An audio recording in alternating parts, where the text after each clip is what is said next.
Please, ওই যে উনি প্রথমে বক্তব্য দিয়েছেন আমরা এমন কিছু করব না যে সম্পর্কে আমার ধারণা নাই।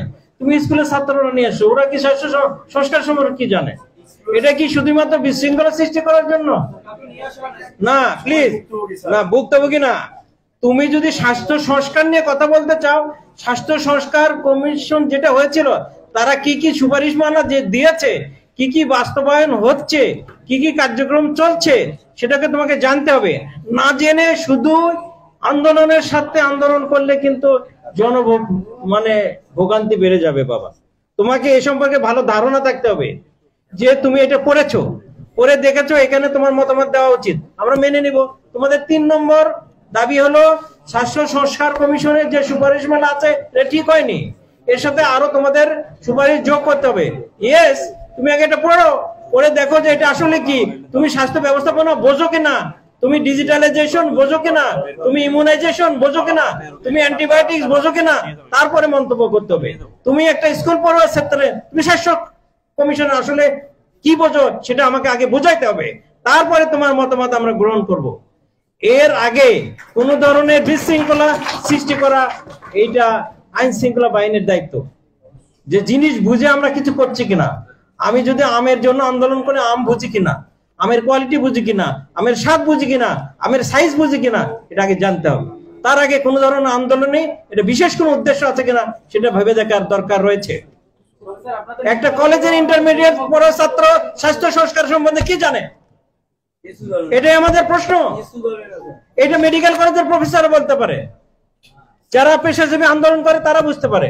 তোমরা একটা কলেজের ছাত্র ইন্টারমিডিয়েট পড়েছে, স্বাস্থ্য কমিশনের সুপারিশ কি তুমি তো জানোই না, সেটা নিয়ে কেন কথা বলতেছো? আমরা কি কথা বলতে চাই, যেটা যেটা বলেছো তোমরা সব দাবি যৌক্তিক, আমরা মেনে নিয়েছি এবং সেই লক্ষ্যে আমরা কাজ করে যাচ্ছি। তাহলে তোমাদের আমাদের চাওয়ার মধ্যে ডিফারেন্স নাই, তোমাদের আমাদের মধ্যে কোনো দূরত্ব নাই। তুমি আমার প্রতিপক্ষ না, আমরাও তোমার প্রতিপক্ষ না। আমরা সাধুবাদ জানাই, এই ইয়াং জেনারেশনের রক্তের উপর দাঁড়িয়ে আছি আমরা। তোমাদেরকে আমরা অভিনন্দন জানাই, কৃতজ্ঞতা জানাই, কিন্তু কেউ যেন ভুল পথে এটা চালনা করার সুযোগ না পায় সেটা দেখার দায়িত্ব তোমাদের রয়েছে। আমি বলবো এখানে সুশীল সমাজ রয়েছে, বরিশালের নেতৃত্ব বৃন্দ রয়েছেন, সকল স্তরের মানুষ রয়েছেন, মিডিয়ার প্রতিনিধি হয়েছেন। আমরা কিছুক্ষণ পরে নাও থাকতে পারি, কিন্তু আমরা কিন্তু এগুলো সবকিছু ওখানে বসে আমরা তো ঘুমিয়ে নাই। একটা মন্ত্রণালয় চালায়, অধিদপ্তর চালায়, সব খবর আমাদের কাছে থাকে। আমাদের এখানে প্রতিনিধিত্ব আছে, আমাদের বিভাগীয় পরিচালক আছে, সিভিল সার্জন আছে, হাসপাতালের ডাইরেক্টর আছে, কলেজের প্রিন্সিপাল আছে, ভাইস প্রিন্সিপাল আছে, ডেপুটি ডাইরেক্টর আছে, সবার সাথে আমাদের সার্বিক জগৎ আছে। তোমাদের কোনো অভিযোগ এখানে যদি কেউ গ্রহণযোগ্য না হয় আমাদের কাছে নিয়ে আসো, আমাদের দ্বার তোমাদের জন্য উন্মুক্ত। কিন্তু বাবা, ভুল বুঝে, ভুল পরিচালনায় কোন শান্তি নষ্ট হোক, শৃঙ্খলা ভঙ্গ হোক, মানুষ ভোগান্তির শিকার হোক, আমরা কেউ চাই না।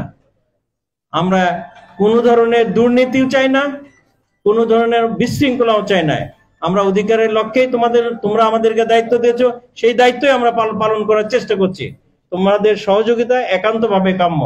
আমরা মনে করি, আমি প্রথমেই বলেছি, 1 নম্বর দায়িত্ব হলো হাসপাতালের জনবল, অবকাঠামো, এখানকার যন্ত্রপাতি, তারপরে পরিষ্কার পরিচ্ছন্নতা, ওষুধপত্র, এগুলো নিয়ে কথা হয়েছে। 2 নম্বর হচ্ছে যে দুর্নীতি দমন করার জন্য, সংস্কার করার জন্যই তো ইন্টারিম গভর্নমেন্ট আসছে, সময় লাগে।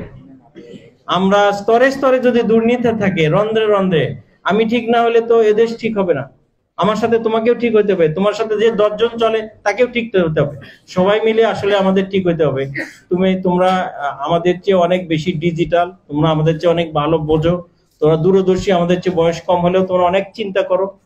সেটার প্রতি শ্রদ্ধা রেখে বলি, কোনো জিনিস সম্পর্কে কোনো মন্তব্য করার আগে সেই জিনিস সম্পর্কে যেন ভালো ধারণা থাকে,